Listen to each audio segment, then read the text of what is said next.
Guys, so this is my presentation on MRSA, VRSA, and VISA. So that's the Staphylococcus aureus bacteria in the methicillin-resistant strains, MRSA, as well as the vancomycin-resistant and vancomycin intermediate strains, so VRSA and VISA. And I'll go into what that means in my presentation. So Staphylococcus aureus is a gram-positive cocci, 1 micrometer in diameter, and it forms clumps. It's coagulase positive, salt tolerant, so it can survive on your skin, and it's often hemolytic. It exists outside the body, so in the form on fomites for days or weeks. The non-pathogenic S. aureus resides commensally in the nose of about a third of U.S. adults, so it's an important bacteria to study because it's everywhere. The clinical manifestations and hallmarks of the MRSA, VRSA, and VISA infections, which is the same as the colloquial term staph infection, although there's also non-resistant versions of staph infection, but they'll all have the same clinical manifestations and hallmarks. So most commonly, these are skin and soft tissue infections, SSTIs, which present in the forms of furuncles, which are boils, carbuncles, which are collections of boils, abscesses, cellulitis, which is an infection on the lower layer of the skin, the dermis, and then the adipose layers under the skin, as well as scalded skin syndrome, which is a disease that occurs in infants as well as children 5 years and younger, and is sometimes accompanied by a fever. And then if the staph infection gets into your bloodstream, it can have much more serious effects. So these are invasive infections that are less common but can still happen. That includes endocarditis, which is the inflammation of the innermost layer of the heart, as well as the heart valves, osteomyelitis, which is infection of the bones, pneumonia, sepsis, which is the body's overwhelming response to infection. So, this can lead to multiple organ failure and death. And then as well as toxic shock syndrome. Toxic shock syndrome happens because of the many virulence factors of Staphylococcus aureus, one of which is a toxin that is the toxic shock syndrome toxin, and that can be released into your bloodstream and cause this deadly syndrome. So staph infections often first appear as red, swollen, warm, pus-filled bumps, kind of like a spider bite. So one of the telltale signs for clinicians when they hear that their patient says they think they might have a spider bite, if you're not in a region that's endemic to spider bites, this is one of the things we'd be like, maybe this person has a staph infection.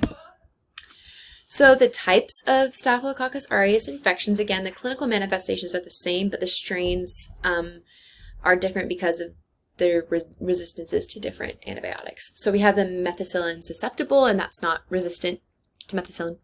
And then we have the methicillin resistant, which is MRSA, like we were talking about. And when we're talking about methicillin, it's not just methicillin. In fact, methicillin has not been used since the 60s. But it refers to all beta-lactams, which are penicillin is the naturally derived one, and then synthetic ones are things like methicillin, amoxicillin, and oxacillin. Then we have the vancomycin intermediate, and it's important to remember that the vancomycin intermediate and resistant are also methicillin resistant. So the VISA and VRSA are also MRSA. So the vancomycin resistant strain are those that are resistant to the antibiotic vancomycin at greater than or equal to 16 micrograms per ml. So the methods of resistance. So MRSA works by a really interesting mechanism. It has something called the MEK-A gene, which codes for the penicillin binding protein PBP2A that has a low avidity for beta-lactam antibiotics. So what does that mean? Normal Staphylococcus aureus also has a protein like this called the PBP protein, which binds antibiotics so that the antibiotics destroy the cell. This one has a low avidity for beta-lactam antibiotics, so it doesn't bind them as much and doesn't work. The mechanism for VISA is not fully understood. They usually have thicker cell walls, and like I said, they have the MEK-A gene because it's also VRSA. Also MRSA. VRSA, all isolates to date contain the VAN-A vancomycin resistance gene. So what this gene probably came from a vancomycin-resistant enterococci infection. So all patients who have had this infection to date have a history of VRE and MRSA. So what probably happened was the VRE transferred the vancomycin resistance gene to the MRSA. So now MRSA is VRSA in some strains. So the history of this disease, it was discovered or first scientifically described in the 1880s. In the 1940s, it began to be treated with penicillin, but as you might guess, that didn't work out so well because it became resistant to penicillin. It was treated with methicillin, and that didn't work out too well either. I mean, it saved a lot of lives, so that was great. But then in 1961, we call that the birth of MRSA.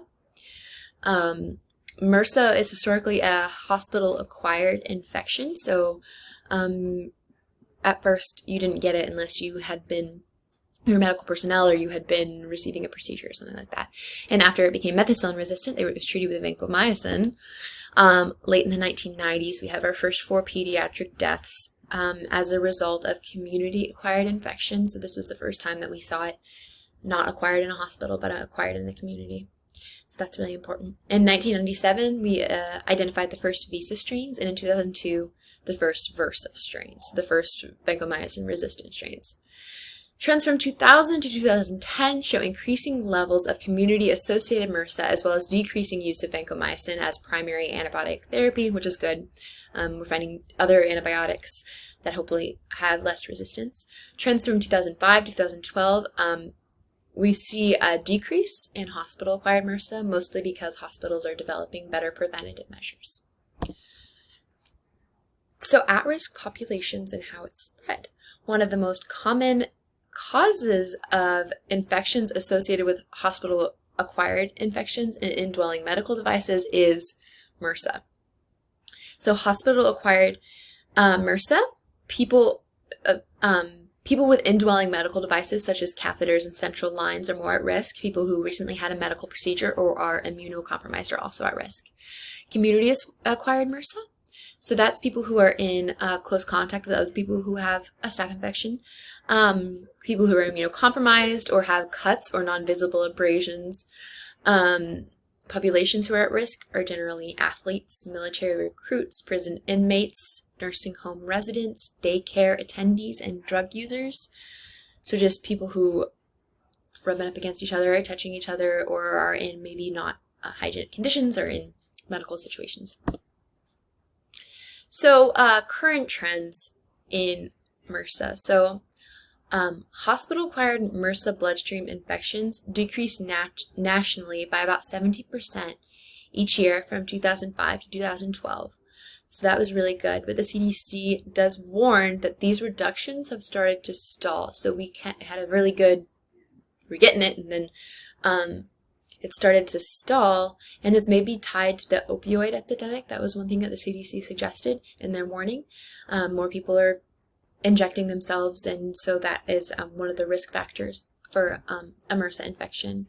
Greater than 119,000 people suffered bloodstream staph infections in the U.S. in 2017, and nearly 20,000 died. So these infections can be really dangerous, especially or if they get into your bloodstream, they can be really dangerous, and the ones that are resistant to antibiotics are especially dangerous because it takes longer to figure out how to treat them. I read a few studies where people were on antibiotics for about 6 weeks, and that gives the infection a lot of time to do things in your body before they realize that it was resistant. Yeah. So this was my presentation on MRSA, VRSA, and VISA. Thank you.